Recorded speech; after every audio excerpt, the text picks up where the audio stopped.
soal Surakarta. Surakarta ini udah ada berapa lama Kak di Solo? Surakarta sendiri kalau bukanya itu sebenarnya belum genap 1 tahun. November besok itu baru genap 1 tahun. Tapi proses untuk membukanya sendiri sudah dari 2020 sebenarnya.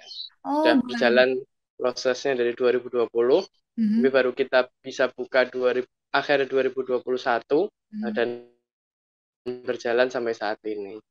Oke, berarti sebelum buka kafe itu sudah berkecimpung atau memang sudah sibuk di dunia pendidikan, udah jadi guru dan dosen.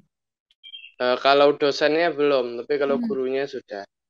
Oh, kenapa akhirnya buka usaha kafe Kak? Karena kan kayaknya udah jadi guru terus jadi dosen itu kan pendapatan juga udah gede dong ya. Kenapa akhirnya buka ini berinisiatif untuk jualan? Sebenarnya kan Surakarta ini bukan pemilikan pribadi atau tunggal, gitu ya. Hmm. Saya ada beberapa teman lain yang kemudian bersepakat.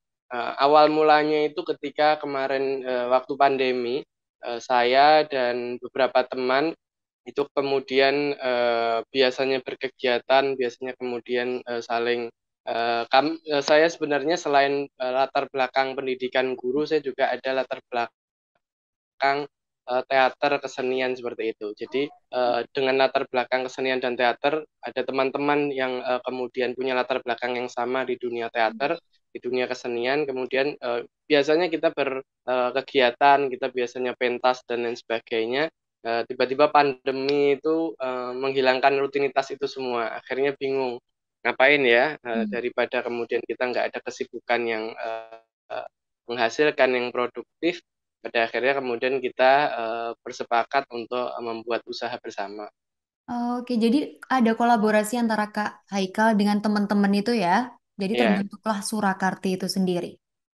ya. Sebenarnya apa itu Surakarta, Kak? Kafe apa gitu definisinya biar Justin sama Tribuners tuh tahu. Oke, kalau Surakarta sendiri sebenarnya cukup simpel. Hmm. Surakarta itu kita pada mulanya ingin membuat kafe teh, ya, Hmm. ingin kita membuat kafe teh yang jualan utamanya, sajian utamanya itu berupa teh. Kemudian kita bingung namanya apa ya yang sekiranya ikonik, identik, mudah diingat. Karena kita berlokasi di Surakarta, Yap. kemudian kita ingin menjual teh, yang Hmm. dalam bahasa Inggris itu tea, maka kemudian ada salah satu usulan Surakartea, di mana Hmm. tanya itu kemudian diplesetkan menjadi tea yang maknanya tea. Hingga Surakarta sendiri ya kafe teh, kedai teh, atau tea house yang berada di kota Surakarta. Lebih tepatnya sendiri nanti ada di dalam lingkungan keraton, seperti Hmm. itu. Oke, berarti memang filosofinya seperti itu ya dari namanya itu simple tapi menarik. Dari nama aja udah menarik perhatian tuh dan memang menu utamanya tea itu sendiri ya Kak ya. Iya, sajian utamanya adalah teh. Surakarta itu hadir dengan nuansa baru di tengah gempuran kedai kopi. Tolong dong dijelaskan kenapa nggak ikut-ikutan bikin kedai kopi kok malah teh gitu loh. Ya. Jadi memang kita itu kemudian ketika tadi nggak ada kegiatan, kita sepakat untuk membuat satu usaha bersama. Itu kita bingung usaha apa yang kemudian bisa bertahan atau kemudian bisa sukses begitu. Hmm. Karena ada sebenarnya gambaran-gambaran, oh gimana kalau buka kedai kopi, gimana kalau buka usaha ini dan itu. Tapi kemudian karena kita itu berlatar belakang kesenian yang senantiasa dituntut untuk berpikir terus-menerus, untuk kemudian bertindak kreatif dan lain sebagainya, kita sepakat untuk membuat sesuatu yang anti mainstream, membuat Hmm. sesuatu yang kemudian melawan arus, yang kita tidak mau ikut-ikutan saja, ngikut arus begitu saja, kita ingin Hmm. membuat sesuatu yang baru.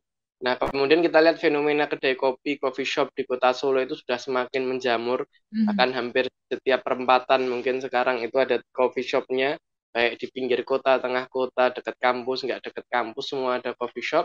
Kita Hmm. kemudian punya satu pemikiran gimana kalau kita itu sajiannya bukan kopi tapi teh. Karena sebenarnya teh itu juga cukup dekat dengan masyarakat kita, terlebih Betul, kota Solo, yang betul. mana teh itu punya satu tempat tersendiri, bahkan sebagai sebuah minuman, sebagai sebuah sajian, teh itu kemudian masuk dalam berbagai lini kelompok. baik bangsawan, keraton, kemudian pejabat, atau bahkan masyarakat arus bawah saja, kemudian menikmati teh dengan berbagai macam sajiannya. Sehingga kita kemudian, kenapa kok kita nggak angkat teh saja? Kenapa kok kemudian kita nggak buat teh saja? Pada akhirnya kita memutuskan untuk. Terima kasih sudah nonton. Jangan lupa like, subscribe, dan share ya.